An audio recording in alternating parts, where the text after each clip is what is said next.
Bismillahirrahmanirrahim. Assalamualaikum warahmatullahi wabarakatuh. Selamat pagi anak-anak. Senang sekali kita bisa berjumpa lagi. Semoga kalian dalam keadaan sehat walafiat, tetap semangat, terus belajar. Sebelum belajar, alangkah baiknya kita berdoa terlebih dahulu agar apa yang kita pelajari hari ini bermanfaat. Berdoa disilahkan.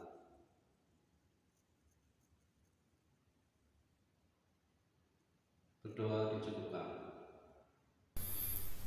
Nah, anak-anakku, kali ini kita belajar tema 2, subtema 2, pembelajaran 1. Mari kita belajar bersama-sama. Nah, kita belajar membaca dan membuat teks petunjuk. Ayo cermati teks di bawah ini.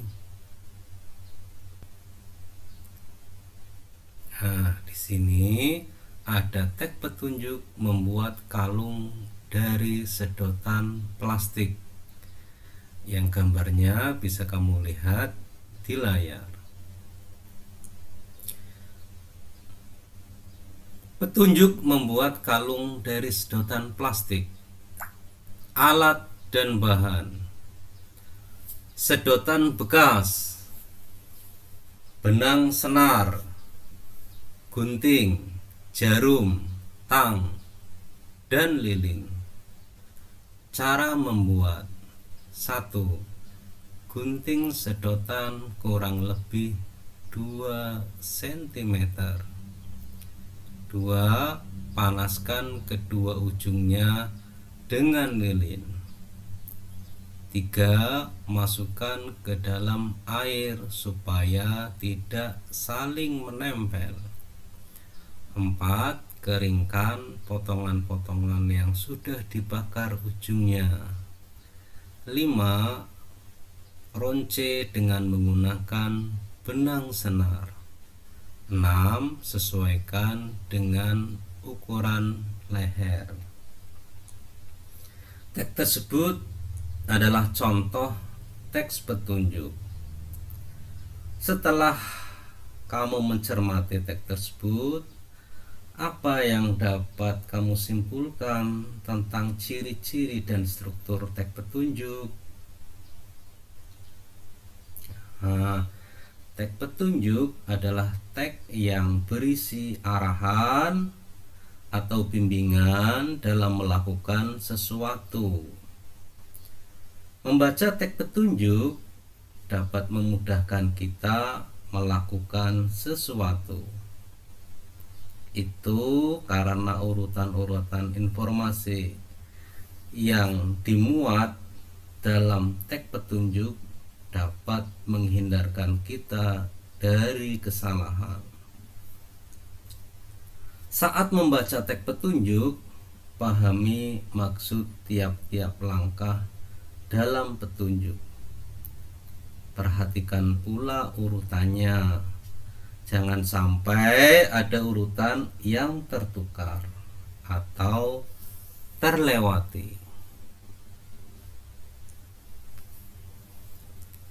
Kalian dapat membuat teks petunjuk sendiri, akan tetapi kalian harus memahami dahulu struktur teks petunjuk. Perhatikan struktur teks petunjuk berikut. 1. Tujuan: berisi tentang tujuan dari suatu kegiatan. Teks petunjuk biasanya langsung dapat diketahui dengan melihat judulnya. 2. Alat dan bahan: berisi tentang alat dan bahan yang diperlukan dalam kegiatan. 3. Langkah: berisi tentang langkah atau panduan melakukan suatu kegiatan. Setelah memahami struktur teks petunjuk, kalian dapat membuat teks petunjuk. Caranya, tentukan judul teks petunjuk terlebih dahulu. Kemudian tuliskan bahan atau alat yang diperlukan.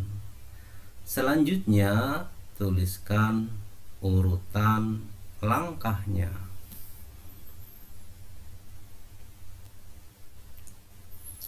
Nah, anak-anakku, sekarang kamu perhatikan gambar yang ada pada layar.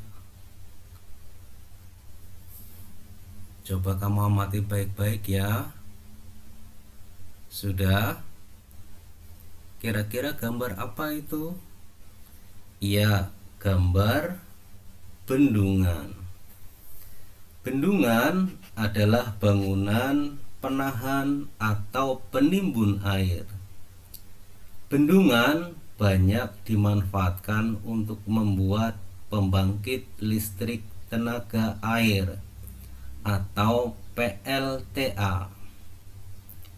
PLTA merupakan sumber pembangkit listrik yang memanfaatkan energi potensial dan kinetik dari air untuk menghasilkan energi listrik.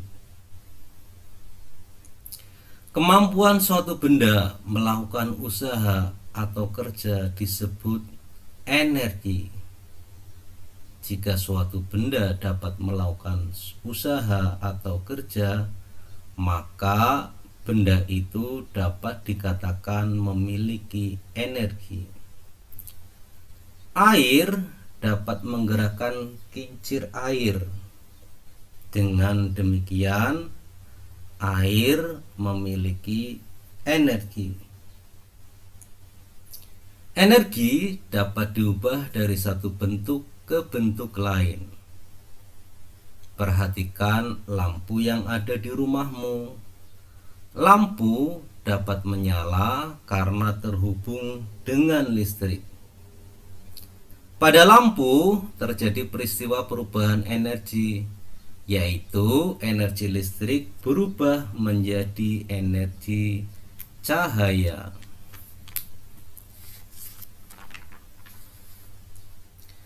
Peristiwa perubahan energi banyak terjadi dalam kehidupan sehari-hari. Ayo perhatikan contoh-contoh peristiwa perubahan energi berikut ini. Yang pertama, telapak tangan ketika digosokkan terasa hangat. Peristiwa ini adalah contoh perubahan energi gerak menjadi energi panas.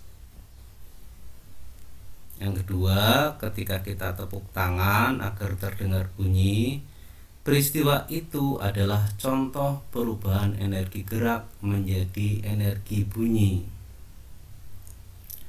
Selanjutnya, yang ketiga, cahaya matahari berperan dalam proses fotosintesis tumbuhan hijau.